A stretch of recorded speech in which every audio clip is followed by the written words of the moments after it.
Welcome to Step 4 of the MCC, the benefits.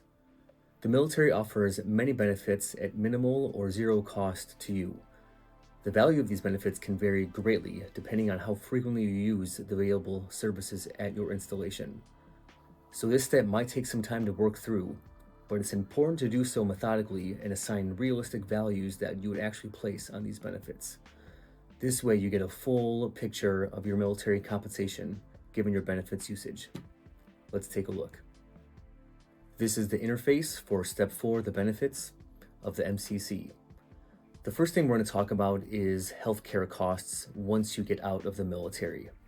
Healthcare is a big, complex topic, and you have many options depending on how you leave the service and what your circumstances are. For example, if you retire out of the military, you will probably qualify for TRICARE for life, which only costs like $200 or $400 per year. If you don't retire from the military, but you are VA disability, you may qualify to go to the VA for free healthcare. Or if you join the reserve or the guard after you leave active duty, you might qualify for TRICARE Reserve Select, which is the reserve part of TRICARE. And that usually is cheaper, at least the premiums are cheaper than a typical civilian healthcare plan. Or if you're married and your spouse has a job and that employer offers healthcare benefits, you might want to explore that one. That may offer better benefits or more advantageous benefits to you with whatever your job you will get after you leave the military. So a lot of options are at play there. But regardless of which option you have or which options you have and which one you choose, healthcare is very complex to work through. It's not a very transparent industry. You've probably heard this before from other folks, maybe your civilian friends complaining about how it's challenging to get prices on things. So with all that in mind, there are links here to get some better education on healthcare. So Health System Tracker, Kaiser Family Foundation, and Money Geek, just to get an idea of what healthcare costs might cost you if you don't have a civilian job lined up already. Alternatively, you can get estimates from your civilian family or friends. So for this captain here, let's assume that his civilian job, he's going to estimate it's going to cost $400 per month for his monthly medical insurance premiums. Dental will say it's $50 per month. And vision will say is $25 per month. In addition, his out-of-pocket costs, which can cover prescription drugs, co-pays, deductibles when you go to seek out medical care, those can vary greatly as well.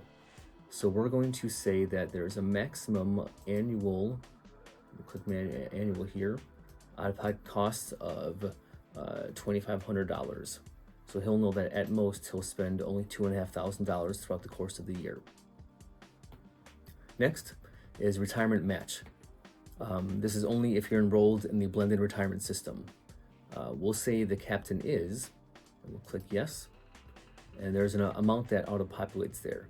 And that match amount defaults to the 5% total contribution. So BRS, you get 1% automatic in your account of your base pay, and it'll match up to 4% more of your base pay for a total of 5% match. If you're enrolled in BRS and you contribute less than that 4% difference, just manually override it here and put in the actual amount of the match.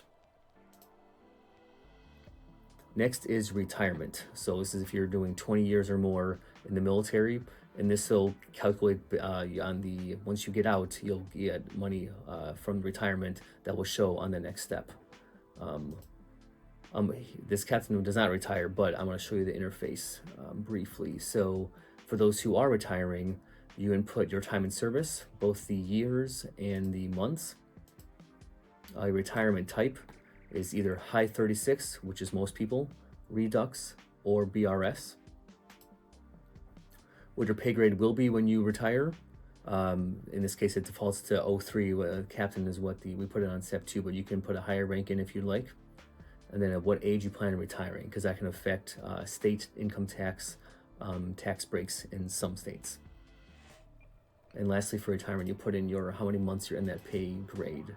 And if it's less than 36, it'll ask for the next pay grade below, because it takes the average of the last 36 months. So we're going to click no. Next, we're going to go to disability. So this is for VA disability. If you can estimate your disability percent, and it has all these other inputs that the VA uses to calculate your disability amount.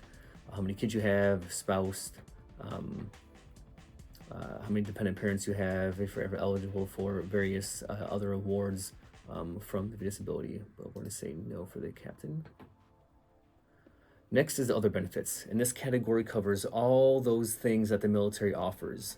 I've got them broken down into categories here, but it's important to know that whatever you choose here, only click on things that you would actually pay for once you leave the service. So like if you use the gym on base for free, but you have your own home fitness gym or you have a Peloton or something, you wouldn't actually spend $50 a month or some amount of money per month on a gym membership.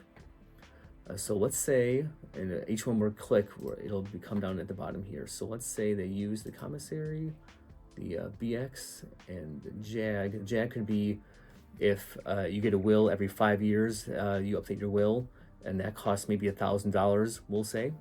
That could be worth $200 to you in that specific example. And same with the CDC and child care. If you do use the CDC or FCC or other subsidized child care with the military, figure out how much it's going to cost in the local economy, and then look how much you're paying for the CDC or FCC and get that difference there. Other installation services could be tax prep services, auto skill center, those kinds of things. There's also discounts that you may find value in, and then other benefits as well. So let's say he saves about $100 a month for commissary, and let's say $50 a month for the BX. And one more disclaimer here, the same one as before. This does not calculate actual tax liabilities. It's only an estimate. Does not do county or city local income taxes. So if you'd like to get an actual tax amounts, please consult a tax professional. Okay, I'll click the disclaimer. We have read it. That concludes step 4. Let's see the results.